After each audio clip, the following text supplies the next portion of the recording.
ಅದೇ ದಣಿ ಅದು ಕಾರ್ಯಕ್ರಮ ಬಗ್ಗೆ ದುಡ್ಡು ಕೊಡ್ತ ಅಂತ ಹೇಳಿದ್ರಲ್ಲ, ಅದಕ್ಕೆ ಬಂದಿದ್ವಿ. ಸರ್ ಅಲ್ಲಿ ಬರ್ರಿ, ಅಲ್ಲಿ ಬರ್ಬೇಕು ಸರ್.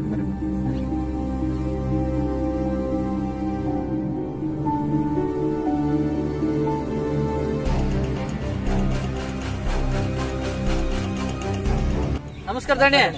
ನಮಸ್ತೆ. ಅದೇ ಕಾರ್ಯಕ್ರಮಕ್ಕೆ ದುಡ್ಡು ಕೊಡ್ತ ಅಂತ ಹೇಳಿದ್ರಲ್ಲ, ಅದಕ್ಕೆ ಬಂದಿದ್ದೇನೆ ನಿಮ್ಮ ಹತ್ರ.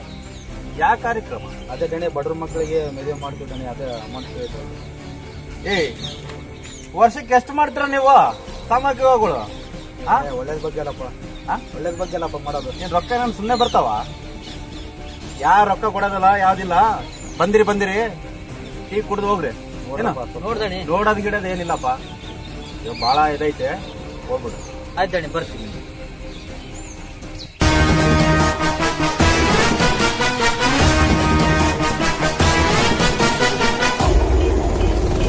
ರೊಕ್ಕ ಅಂತೆ ರೊಕ್ಕ, ಹಿಂಗ ರೊಕ್ಕ ಏನ್ ಗಿಡಕ್ ಕೊಡ್ತಾವ? ಆ ಸಾಮಾಗ್ಯವ ಈ ಸಾಮಾಗ್ಯವ ಸುಮ್ಮನೆ ಬಂದ್ ನಂತಕ್ ಬಂದ್ ಕೇಳ್ತಾರ. ಎಲ್ಲಿಂದ ಕೊಡ್ಬೇಕು?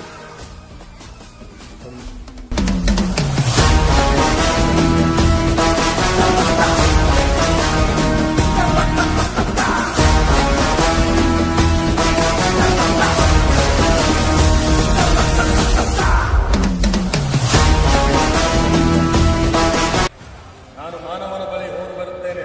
ಅಲ್ಲಿಯವರೆಗೂ ಏನೋ ಇಲ್ಲೇ ಇರೋ.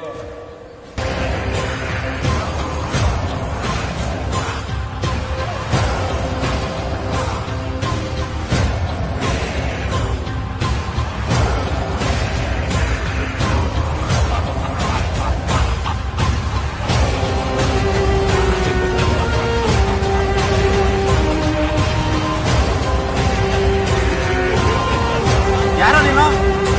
ಧರ್ಮವನ್ನೇ ಪಾಲಿಸಿ ಧರ್ಮದ ದಾರಿಯಲ್ಲಿ ನಡೆಯುತ್ತಿರುವ ಧರ್ಮ. ಧರ್ಮ ಏನ್ ಬೇಕು ನಿನಗೆ ಇವಾಗ? ಎಷ್ಟು ಕೋಟಿ ಬೇಕು? ನಿನ್ನ ಕೋಟಿ ನನಗೆ ಯಾವ ಸಮ?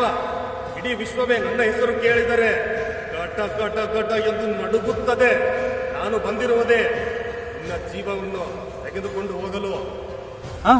ಸ್ವಾಮಿ, ನನ್ ಜೀವ ತಗೊಂಡ ಬಿಡ್ತೀಯ? ಹೌದು ಮಹಾಪ್ರಭುಗಳೇ, ನಾವು ಸಂಪಾದಿಸಿಟ್ಟಿರುವ ಆಸ್ತಿ ಅಂತಸ್ತು ಯಾರ ಪಾಲು? ಏನು ಆಸ್ತಿಯ? ನಿನ್ನಿಂದ ಹಸಿಗುವಂದ ಬಂದವನಿಗೆ ಒಂದು ತುತ್ತು ಅನ್ನ ಹಾಕಲು ಕೈಲಾಗಿಲ್ಲ. ನೀನು ಇಲ್ಲಿರುವುದು ಅನರ್ಹ. ನೀನು ನನ್ನೊಂದಿಗೆ ಬರೆಯುವುದೇ ಸರಿ. ಪ್ರಭು, ಈಗಿನಿಂದ ನಾನು ದಾನ ಧರ್ಮ ಎಲ್ಲ ಮಾಡ್ತೀನಿ ಪ್ರಭು. ನನಗೆ ಇದೊಂದು ಅವಕಾಶ ಮಾಡಿಕೊಡು ಪ್ರಭು. ಮೃತ್ಯುವಂತ ಬಂದ ಮೇಲೆ ನಿನಗೆ ದಾನ ಧರ್ಮದ ಅರಿವು ಇವಾಗ ಆಗೀತೆ. ಸರಿ, ನಿನಗೊಂದು ಅವಕಾಶ ಮಾಡಿಕೊಡುತ್ತೇನೆ.